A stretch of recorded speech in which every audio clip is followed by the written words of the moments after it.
Salve, salve, jovens! Como vocês estão hoje?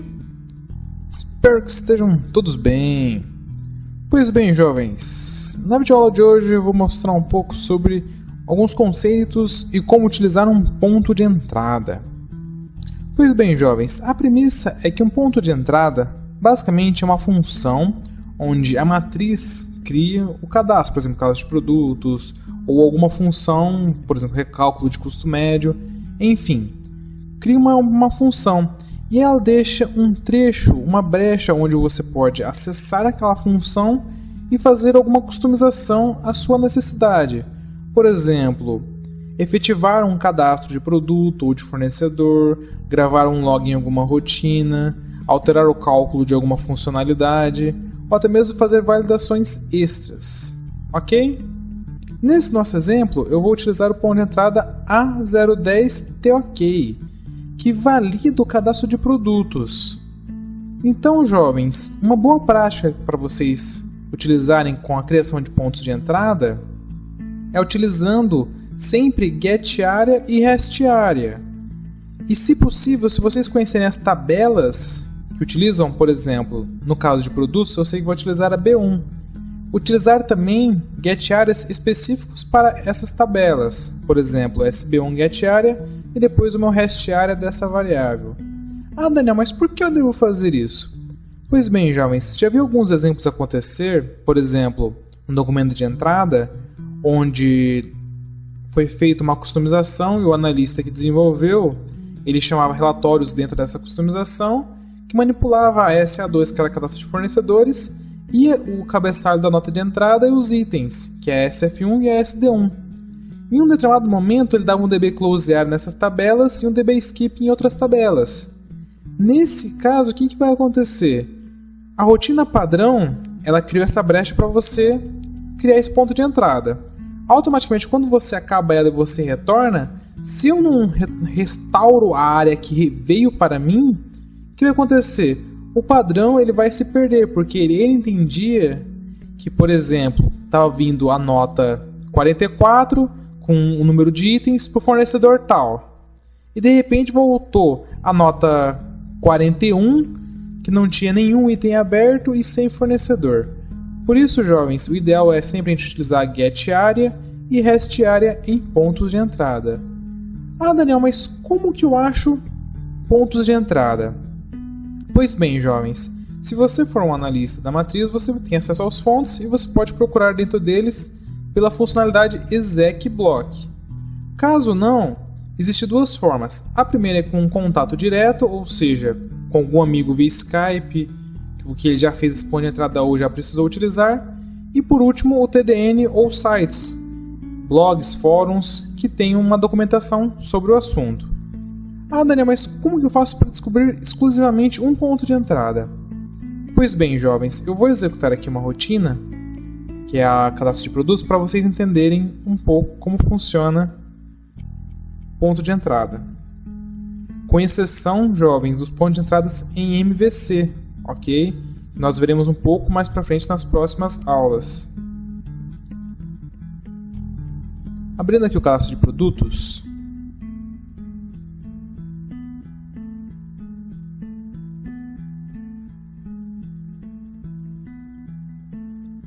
ao pressionar Shift F6, ele vai mostrar o cadastro, que é a Mata 010. Provavelmente, os pontos de entrada ou começam com A010, ou com MT010, ou com MA010. Então, se eu vir aqui no TDN e digitar A010, ele vai trazer provavelmente um nome de ponto de entrada. Se eu digitar MT010, pontos de entrada, MA010, outros pontos de entrada. Ah, Daniel, mas eu não sei qual que é o certo. Se eu clicar em um ponto de entrada aqui, adicionar filtro no cadastro de produtos, der um Ctrl F no navegador, digitar 010, realçar tudo e for procurando os próximos, vai ter um momento que ele vai cair na barra esquerda e vai me mostrar os pontos de entrada. E eu posso ler as descrições e analisar qual eu poderia utilizar. Uma outra forma, no meu site, aqui no link da VPL++, embaixo dele tem o link pontos de entrada. Clicando nele, eu criei uma listagem por módulo. Então, se você clicar na lista de pontos de entrada por módulo, aqui ele vai trazer a seção e o módulos. Então, aqui na seção de materiais, eu vou ter o módulo estoque custos. Clicando aqui, ele me traz a lista. Ó, o A0 aqui. Ok, jovens? E aqui no TDN ele mostra uma documentação sobre o ponto de entrada. Pois bem, no meu ponto de entrada eu vou mostrar uma pergunta se ele realmente confirma o cadastro. Se não for confirmada, o LHAT vai ser falso. O que vai acontecer? Ele vai deixar para eu cadastrar ainda. Se não, ele continua o cadastro. Ah, Daniel, mas eu vi que você utilizou um M e a referência. Por quê? Pois bem, jovens, quando tem uma modelo 1, modelo 3 ou qualquer cadastro do Proteus, geralmente a gente utiliza uma função chamada reg2memory, que pega a tabela e joga para a memória ela, para que eu possa manipular. Enquanto ela estiver na memória, eu posso manipular as informações referenciando esse M. Então M, o menos maior que a referência, e o campo. Dessa forma, esse cadastro não foi efetivado ainda, então por isso que ele está em memória. Então, se eu venho aqui e incluo um produto,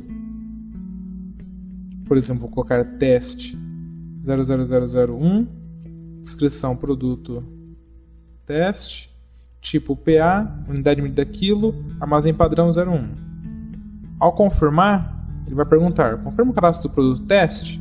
Não. Ele voltou para a tela. Se eu venho aqui, produto teste ABC, e confirmo novamente, confirmo o cadastro do produto teste ABC, se eu clico no sim, aqui eu vou fechar, ele está aqui o cadastro. Então vocês perceberam, no momento em que eu fui cadastrar um produto, aqui eu vou mostrar para vocês novamente, 002, teste 2, PA quilo 01. Esta pergunta não pertence à rotina padrão. Ela faz parte do quê? Do ponto de entrada que é chamado na rotina padrão. Então, jovens, através de pontos de entrada, nós podemos manipular informações de rotinas padrões para o nosso benefício. Ok? Essa foi a videoaula de hoje. Espero que tenham gostado. Deem um joinha aqui no vídeo, se inscrevam no canal. Um grande abraço, jovens, e até a próxima.